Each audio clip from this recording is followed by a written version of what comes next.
Number one channel के number one show साजिश में आपका स्वागत है। मैं हूं आपके साथ सपना शुक्ला।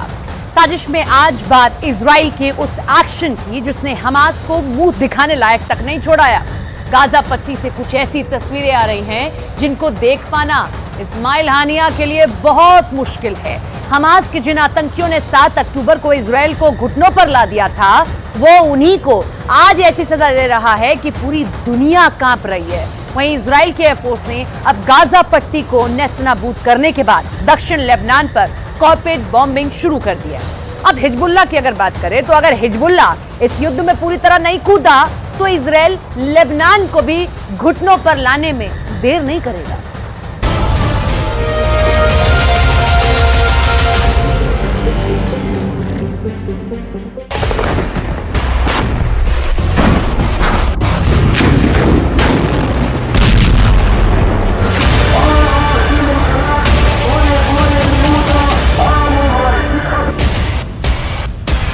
इजराइल इंतकाम की आग में जल रहा है।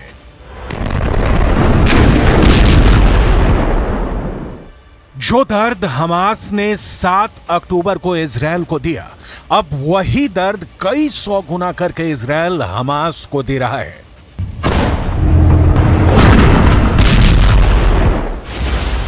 गाजा पट्टी से बेहद खतरनाक और दिल दहला देने वाली तस्वीर सामने आने लगी है। अब तक तो आपने सिर्फ यही देखा होगा कि गाजा पट्टी के अंदर इमारतें टूट रही हैं, लोग अपनी जान बचाने के लिए भाग रहे हैं, लेकिन पहली बार गाजा पट्टी से आत्मसमर्पण की तस्वीरें सामने आ रही हैं। आत्मसमर्पण की तस्वीर बहुत हृदय विदारक और बेचैन करने वाली है।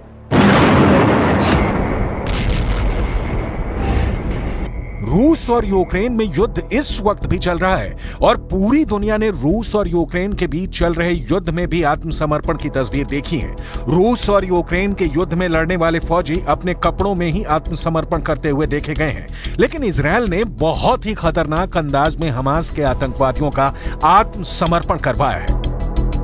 दरअसल फिलिस्तीन के तमाम न्यूज वेबसाइट और अखबार इस तरह की खबरें छाप रहे हैं कि हमास के आतंकवादियों को निर्वस्त्र करके यानी बिना कपड़ों के आत्मसमर्पण करवाया जा रहा है। एक वीडियो भी पूरी दुनिया में वायरल हो रहा है। वीडियो में दिख रहा है कि हमास के आतंकवादी सैकड़ों की संख्या में बिना कपड़ों के खड़े हैं और एक शख्स जिसके शरीर पर कपड़े नहीं हैं, वो अपने हथियारों को हथियारों के ढेर पर फेंक रहा है, यानी आत्मसमर्पण कर रहा है। गाजा पट्टी से आ रही इन तस्वीरों ने पूरी दुनिया को चौंका दिया है। गाजा पट्टी की हालत लगातार बिगड़ती जा रही है। उसकी वजह बिल्कुल साफ है। दरअसल अब गाजा पट्टी के लोगों को मदद नहीं मिल पा रही है। युद्ध की वजह से किसी और भी व्यवस्था को कायम करना एक चुनौती बन गया है। फिलिस्तीन के कई अखबारों का दावा है कि गाजा पट्टी के 97% घरों में राशन नहीं है। 90% लोग अब खाने के लिए दुनिया पर निर्भर हो चुके हैं। हालात बहुत ज्यादा खराब हो चुके हैं और अब तक जानकारी के मुताबिक करीब 18,000 लोग इस जंग में मारे जा चुके हैं। लेकिन अब इजराइल की आर्मी ने एक और नया आंकड़ा पेश किया है। इजराइल की आर्मी ने दावा किया है कि इजराइल की सेना ने अब तक 7,000 आतंकवादियों को मार गिराया है।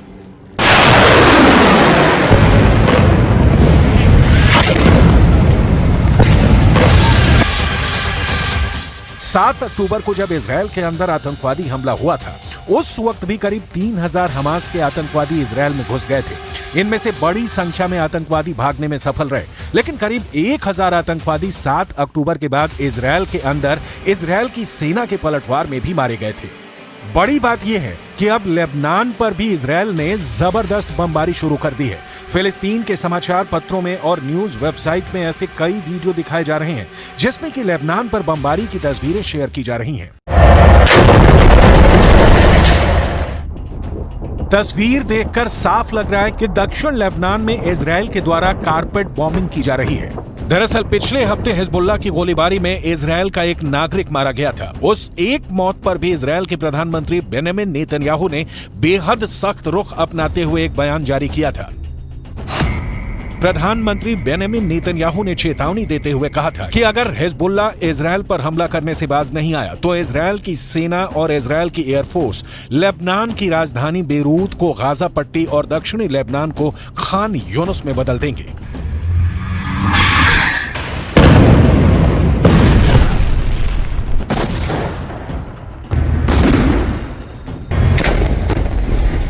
इस धमकी के बाद अब दक्षिणी लेबनान में भी कारपेट बॉम्बिंग शुरू हो चुकी है, जो इस बात का संकेत है कि युद्ध लगातार भड़कता जा रहा है। युद्ध के हालातों में अस्पताल चलाने का अनुभव रखने वाले एक ब्रिटिश मूल के डॉक्टर ने यह कहा है कि गाजा पट्टी में हालात इराक युद्ध से भी ज्यादा बदतर नजर आ रहे हैं। उन्होंने इसकी तुलना एक सुनामी से की है। Even the wars in Iraq and Syria and Yemen that I've been involved in, this is the difference between this one and those ones is the difference between a flood and a tsunami. The size, the intensity, the ferocity, the fact that the destruction of the health sector was central to the war effort. Every aspect of this war was just magnified. दूसरी तरफ अब Israel और Hamas की जंग तीसरे महीने में प्रवेश कर चुकी है और इस तीसरे महीने में भी इजरायल फिलिस्तीन के लोगों को राहत देने के लिए जरा भी तैयार नहीं है। पहले इजरायल ने उत्तर गाजा के पूरे इलाके पर जबरदस्त बमबारी की है और अब इजरायल दक्षिणी गाजा में भी रफा क्रॉसिंग और खान यूनुस पर भयंकर बमबारी कर रहा है।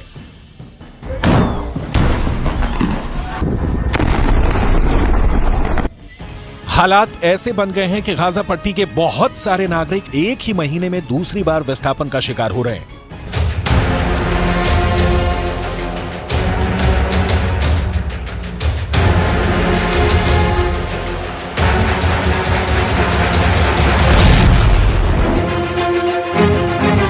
लेकिन इससे भी ज्यादा खतरनाक कहानियां गाजा पट्टी के वो लोग सुन रहे हैं जो इजरायल की आर्मी की हिरासत में रहे।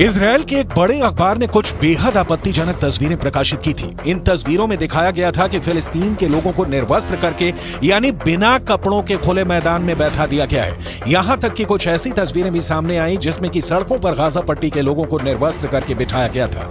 अब इजरायल का दावा है कि ये लोग हमास के आतंकवादी हैं, जबकि फिलिस्तीन के अखबार दावा कर रहे हैं कि ये लोग आम नागरिक हैं।